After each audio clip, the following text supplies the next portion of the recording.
என்னைக்கு திராவிடர் கழகம் தொடங்கின அன்றைக்கே எதிர்த்திருக்கிறாங்க. தமிழ் தேசிய அரசு அமைய வேண்டும் என்கிற அந்த வேட்கை. இப்போ நாங்கள் என்ன செய்ய போகிறோம், அல்லது இந்த சிந்தனை உடையவர்கள் ஆளுமைக்கு வர்ற போது என்ன செய்ய போகிறாங்கன்னா, முதல்ல இந்த நிலப்பரப்பில் இருக்கக்கூடிய சிறுதானிய உணவுகள் இன்னைக்கு இல்லை. எல்லாமே என்ன, நீர்க்கருவை பக்கத்தில் இருந்தாலே நீங்கள் இங்கே நமக்கு விளையாது. பக்கத்தில் வந்து அந்த நீர்க்கருவை இருந்துச்சுன்னா நம்ம வயலில் விளையாது, நம்ம காட்டில் விளையாது. இப்படி வந்து எங்கள் ஊரில் இருந்து இதைத்தான் வந்து அவங்க எலிமினாட்டிஸ் யூத பிராமணர்கள் என்று ஒரு சிறு குழு உலகத்தை ஆட்டிப்படைக்கு கொரோனாங்கிற நோயை அவர்கள் தான் தமிழ் தேசிய வேட்கையோடு இந்த மண்ணை மக்களை நேசிக்கக்கூடிய ஒரு தாயுள்ளம் கொண்ட ஒரு தலைமை தமிழகத்தினுடைய. பைத்தியங்கள் வந்து திராவிட நாடுன்னு சொல்லிட்டு இருக்கோம், திராவிட பூமி திராவிட நாடு, அப்படி ஒரு எழுவும் கிடையாது. பாரதிய ஜனதா கட்சியினுடைய ஆட்சியாக இருக்கட்டும் அல்லது காங்கிரஸ் கட்சியாக ஆட்சியாக இருக்கட்டும், அரை நூற்றாண்டுகளாக நாங்கள் பார்த்துக்கிட்டு இருக்கிறோம். என்னுடைய ஆட்சி நீர் உரிமையை வந்து பறிக்கிறாங்க. என்னுடைய அத்தனை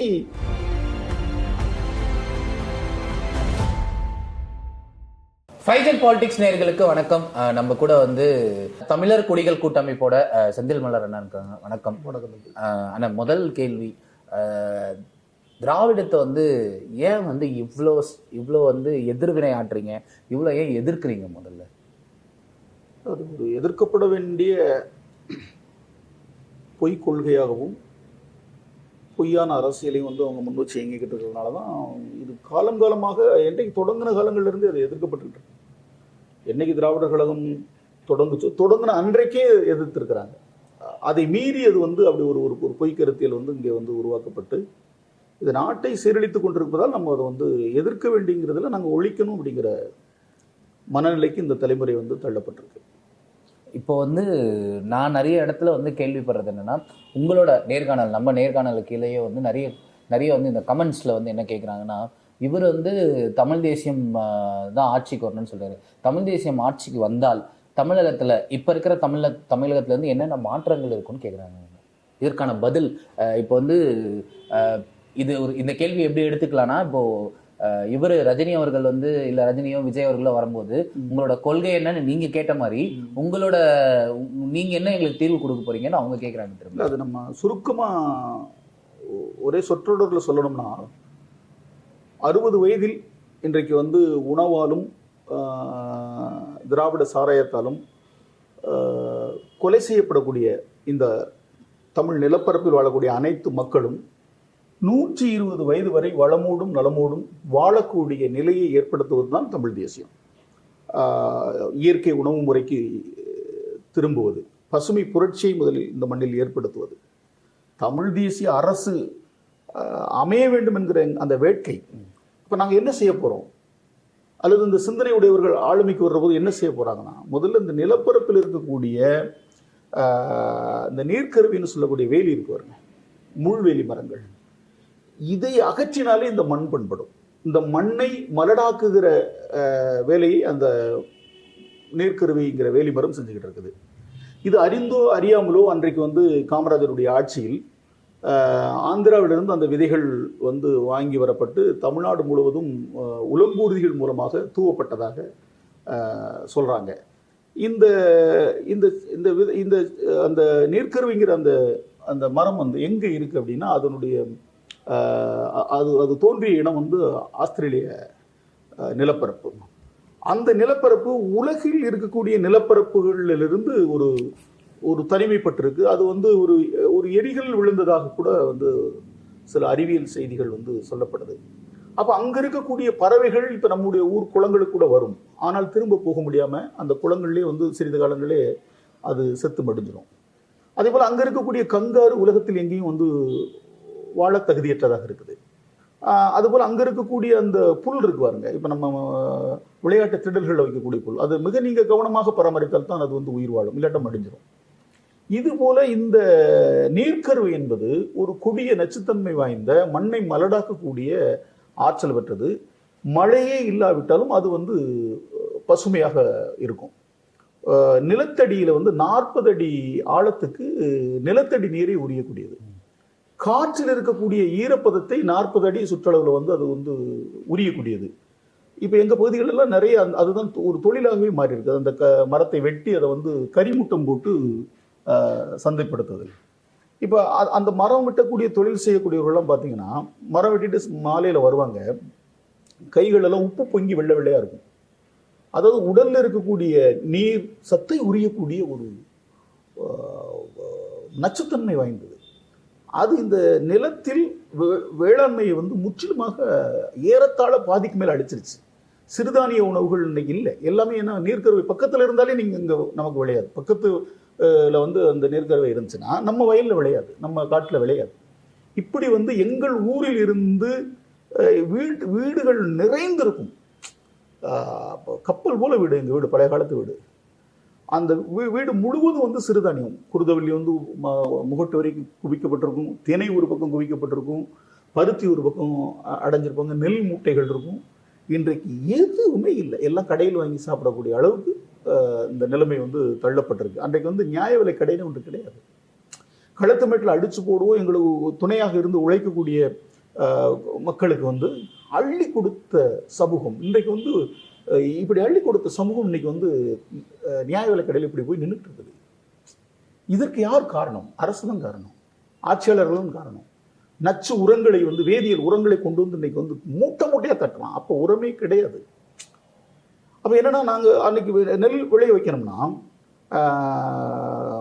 ஆவாரம் செடி இருக்கு பாருங்க, கொழிஞ்சி செடின்னு சொல்லுவோம். இதை வெட்டி தரித்து வயலில் போட்டு அதை வந்து தொழி அடிக்கிறது, மாடு வச்சு தொழி அடித்து உழவடித்து அப்படித்தான் பண்பட்டு. அதுக்கடுத்து கிடைன்னு சொல்லிட்டு அது ஆட்டு கிடை போடுறது உரம். அதுபோல் இப்போ மாட்டு சாணங்களை வந்து மாட்டு வண்டியில் கரம்பை அடிப்போம். கரிசக்காட்டிலேருந்து கரம்பை எடுத்து அடிக்கும். இப்போ கூட அந்த படியெல்லாம் செஞ்சுருக்கோம். கரம்பை அடித்து மாட்டு சாணிகள், ஆட்டு சாணிகள், இதைத்தான் வந்து உரமாக இடுறது. வளர்ந்தாலும் ஒரு ஒரு பூச்சி, இது போல் பூச்சி தட்டினாலும் வீட்டு சாம்பல் இருக்கும், சாம்பலை அள்ளி அதுதான் மருந்து எனக்கு தெரியும். ஆனால் இன்றைக்கு ரசாயன உரங்கள், அடி உரம், மேல் உரம், 3-4 உரங்கள் போட்டு 3 நச்சுத்தன்மை, கொடிய நச்சுத்தன்மை வாய்ந்த இந்த எண்டோசல்பான், ரோக்கர் போன்ற மோசமான மருந்துகளை வந்து அடிக்கிறோம். அந்த மருந்து அடிக்கிறவங்க பாதிக்கப்பட்டு மயங்கி விழுந்திருக்கிறாங்க. அப்போ உங்களுக்கு வந்து இன்றைக்கு சர்க்கரை நோய்னு சொல்லக்கூடிய சுகர், இதற்கு மருத்துவம் என்பதே வந்து ஆவாரம்பூ தான். ஆவாரம்பூ பூத்திருக்க சாவாரை கண்டதுண்டோன்னு சொல்லி ஒரு வழக்கு மொழி இருக்கு. ஆனால் அந்த ஆவாரம்பூ தான் அடிவுரமாக இருந்தது. நமக்கு அன்னைக்கு அப்படி ஒரு நோயே இல்லை. இன்றைக்கு நாம் உண்பதெல்லாம் நஞ்சு.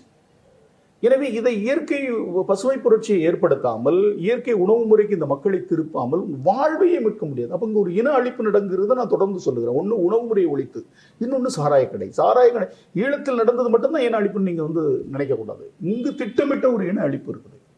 உணவு முறையிலே இப்போ நம்ம அதை சொல்கிறோம், இந்த பில்கேட்ஸினுடைய அரிசி இருக்குல்ல, அது மலட்டுத்தன்மை உண்டாகும், உங்களுக்கு குழந்தை இருக்காது. அந்த பில்கேட்ஸினுடைய அரிசி இங்கே வந்த காலத்திலேயே இங்கே 50,000 கோடிக்கு வந்து கருத்தரிப்பு மையம் வச்சிருக்கிறாங்க. நீங்கள் அதை கவனிக்கணும். இதெல்லாம் வந்து ஒன்றோடு ஒன்று தொடர்புடைய செயல்கள். இதையெல்லாம் செய்கிறது நம்மை இங்கு ஆட்சி செய்யக்கூடிய திராவிடம். இவர்களுக்கு வந்து கட்டளை வந்து டெல்லியில இருந்து வரும், டெல்லிக்கு கட்டளை வந்து லண்டன்ல இருந்து வரும். இதைத்தான் வந்து அவங்க எலிமினாட்டிஸ், யூத பிராமணர்கள் என்று சொல்ல ஒரு சிறு குழு உலகத்தை ஆட்டி படைக்கி கொரோனாங்கிற நோயை அவர்கள் தான் உருவாக்கி விட்டார்கள். அவர்களுக்கு அதுக்கு மருத்துவம் அவர்கள் தான் கொடுத்தார்கள். அது பரவல, நான் அனுபவத்தில் சொல்றேன், அது பரப்பப்பட்டது. அதற்கான அந்த கொரோனா ஊசி போடுறது பாதிப்பு. அந்த ஊசியெல்லாம் எடுத்துக்கிற கூடாதுன்னு நாங்கள் தொடர்ந்து பரப்புரை செஞ்சோம். அந்த ஊசியை போட்டு இந்திய பிரதமர் நரேந்திர மோடியும் தமிழ்நாடு இன்றைக்கு முதலமைச்சர் மு க ஸ்டாலின் அந்த ஊசி போட்ட மாதிரிலாம் நாடகங்கள் போட்டாங்க. அவங்க ஊசி போடலை, ஏமாத்துறாங்க, மக்களை ஏமாத்துறாங்க.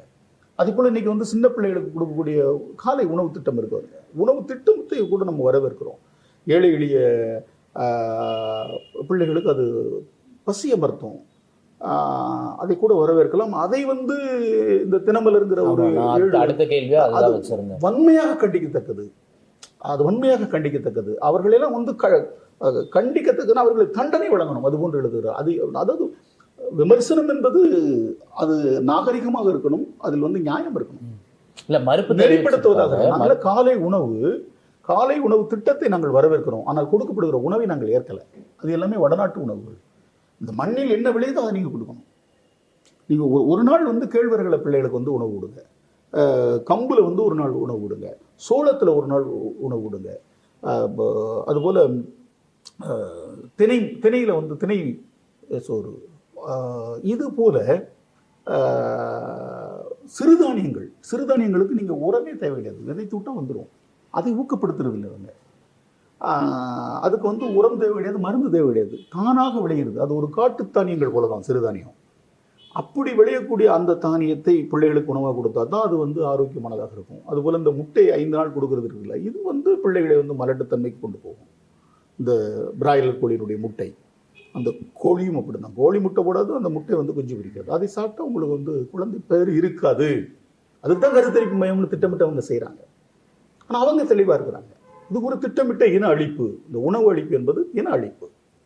அதுபோல் சாராயம்ங்கிறது நீங்கள் சொல்லவே வேண்டாம், கொலை செய்வதற்கான ஒரு பெருந்திட்டம். அதாவது அது ஒரு மெது நெஞ்சு கொடுக்குற மாதிரி, கொஞ்சம் ஸ்லோ பாய்சன் அவ்வளோதான், ஆனால் கொலை தான் அது. இதையெல்லாம் இவர்கள் வந்து என்ன சொன்னாலும் இவர்கள் அதை திருந்த மாட்டாங்க.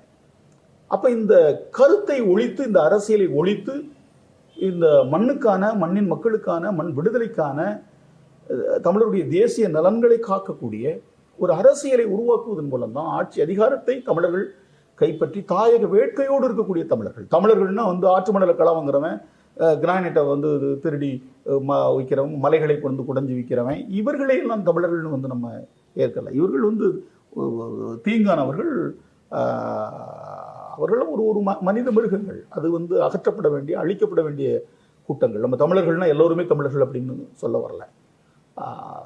தமிழ் தேசிய வேட்கையோடு இந்த மண்ணை, மக்களை நேசிக்கக்கூடிய ஒரு தாயுள்ளம் கொண்ட ஒரு தலைமை தமிழகத்தினுடைய முதல்வராக அமரணும் அப்படிங்கிற ஒரு வேட்கை தான் எங்களுக்குள்ள இருக்குது. இப்போ வந்து நான் அடுத்ததாக கேட்கணும்னு நினச்சது வந்து, இப்போ ஒரு 2-3 நாளாக வந்து ஒரு விஷயம் வந்து ரொம்ப, அது வந்து நிறைய பேச்சு பொருளை உண்டாக்கியிருக்கு. என்னன்னா வந்து ஒரே நாடு ஒரே தேர்தல் அப்படின்னு சொல்லிட்டு அது வந்து திமுக எதிர்க்குது, அதிமுக வந்து ஆதரிக்கிறாங்க. நீங்க வந்து அந்த ஒரே நாடு ஒரே தேர்தல் வந்து ஆதரிக்கிறீங்களா இல்லை எதிர்க்கிறீங்களா? இல்லை, இந்தியா என்பது ஒரு நாடன்று. அதை நாடன்று கொண்டவர்களுக்கு அது வந்து பிராமணர்களுக்கு மட்டும்தான் நலன் பயக்கும், தமிழர்களுக்கு அதனால் எந்த நலனும் பயக்காதுங்கிறது பாவாணருடைய கூற்று. அந்த கூற்று இன்னைக்கு வரைக்கும் சரியாத்தான் இருந்துகிட்டு இருக்கு. அதை வந்து மாற்றி சிந்தித்து, இந்தியா என்பது ஒரு பன்முகத்தன்மை கொண்ட ஒரு துணைக்கண்டம், இது ஒரு ஒன்றியம். இது எப்படி நீங்க ஒரே நாடு ஒரே தேசம் ஒரே அப்படின்னா ஒரே மொழி, என் மொழியை வந்து மற்றவர்களால் பேச முடியுமா? மற்றவர்களுடைய மொழியை வந்து நான் பேச முடியுமா? மொழினாலே அது ஒவ்வொருத்தங்களோட, அவன் தாய்மொழி தான். அது எப்படி இப்போ ஒரே நாடுன்னு நீங்க சொல்லுவீங்க? என் நாடு என்னன்னு கேட்டால் நான் தமிழ்நாடுன்னு தான் சொல்லுவேன். என் இலக்கியத்தில் சொல்லப்பட்டிருக்கு. இங்க வந்து சில பைத்தியங்கள் வந்து திராவிட நாடுன்னு சொல்லிட்டு இருக்கோம், திராவிட பூமி, திராவிட நாடு, அப்படி ஒரு எழுவும் கிடையாது. இலக்கியங்கள் முழுவதும் எங்களுக்கு தமிழ்நாடுன்னு இருக்குது. நாங்கள் பாண்டியர் நாடுன்னு படிச்சிருக்கிறோம். நாங்கள் சேர நாடு, சோழ நாட்டை எங்களுடைய முன்னோர்கள் ஆண்டார்கள், தமிழருடைய முன்னோர்கள் ஆண்டாருங்கிறது தான் வரலாறு. இங்கே சேர நாடும் சோழ நாடும் பாண்டிய நாடும் இருந்தது. அது தமிழ்நாடு என்று அறியப்பட்டது இலக்கியத்தில் இருந்து. அது ஏதோ இன்னைக்கு வந்து திமுக காரன் வந்து பெயர் சுட்டணும்னு சொல்லிட்டு இருக்காங்க. அது இலக்கியத்தில் இருக்கக்கூடிய பெயர், சங்க இலக்கியங்கள் இருக்கக்கூடிய பெயர் தமிழ்நாடு, தமிழகம் என்கிற அடையாளங்கள் எல்லாம். எனவே இப்படி இருக்கிற போது நான் எப்படி, எனக்கு இந்தியும் தெரியாது, இந்தியர்களால் எனக்கு எந்த நன்மையும் இல்லை, இந்திய ஆட்சியாளர்களால் எனக்கு தீங்கு இருக்குது, நான் எப்படி அதை ஏற்க முடியும்? எனக்கு அடிப்படையில் கிடைக்கக்கூடிய ஆட்சி நீர் உரிமைகளை வந்து மறுக்கிறாங்க. மறுப்பதற்கு இந்திய ஒன்றிய அரசு, அது பாரதிய ஜனதா கட்சியினுடைய ஆட்சியாக இருக்கட்டும் அல்லது காங்கிரஸ் கட்சியாக ஆட்சியாக இருக்கட்டும், 1/2 நூற்றாண்டுகளாக நாங்கள் பார்த்துக்கிட்டு இருக்கிறோம். என்னுடைய ஆட்சி நீர் உரிமையை வந்து பறிக்கிறாங்க. என்னுடைய அத்தனை ஆட்சி அதிகார உரிமையிலிருந்து எல்லாவற்றையுமே பறிக்கிறாங்க. அவருடைய திட்டங்கள் எதுவுமே வந்து எங்களுக்கு நன்மை பயக்கக்கூடியதாக இல்லை. இப்படி இருக்கிற போது எங்களை ஏழ்மையாக, இந்த மண்ணின் மக்களை ஏழ்மையாக வைத்து ஒரு அடிமை போல் நடத்துகிற ஒரு ஆட்சியை இவர்கள் நடத்துகிற போது நாங்கள் எப்படி இந்தியர்களாக உணர முடியும்? ஒருபோதும் உணர முடியாது. அப்படி நீங்க உணர வைக்கவும் முடியாது. அதிகாரமும் வந்து கையில் இருக்குங்கிறதுனால அப்படியெல்லாம் நீங்க உணர்வுகளை வந்து நீங்க மாற்றி அமைக்கவோ, எங்களுக்கான எண்ணாலைகள், நாம் வந்து ஒன்று சேர்ந்து வாழலாம்னா வாழலாம். ஒரு நாட்டின் கட்டமைப்பிற்குள் நம்ம இருக்க வேண்டிய தேவை இருக்குது. அதுக்கு சில பாதுகாப்புகள் பற்றிய கவனத்தை நாம் செலுத்த வேண்டியிருக்குது. அண்டை நாடுகளுடைய அச்சுறுத்தல் இருக்குது. அதற்கு நாம் வந்து கூடி நம்மை பாதுகாத்து கொண்டு வாழ்வதற்கு நம்ம வந்து இசைவளிக்கலாம் ஒழிய, என் பண்பாட்டை நான் எப்படி, என் பண்பாடும் வந்து வடநாட்டுக்காரன் பண்பாடும் ஒன்றாகுமா? கிடையாது. என்னுடைய வழிபாடும் வடநாட்டுக்காரனுடைய வழிபாடும் ஒன்றாகுமா? அப்ப இயல்புல இல்லாததை நீங்க வந்து திணிக்க முயற்சிக்கிற போது, அப்ப தேசிய இனங்களுடைய உணர்வுகளை நீங்கள் வந்து கொச்சைப்படுத்துகிற போது, தேசிய இன எழுச்சியும் தேசிய இன விடுதலை போராட்டம் நடந்தால் ஒரே நாடு இல்ல, இந்தியாங்கிற ஒரு நாடே இருக்காது. இதை அவர்கள் கருத்தில் கவனத்தில் வைக்கணும். அதிகாரத்தை தவறாக பயன்படுத்தினால் இப்படி வந்து பல நாடுகள் வந்து சிதறி போயிருக்குது.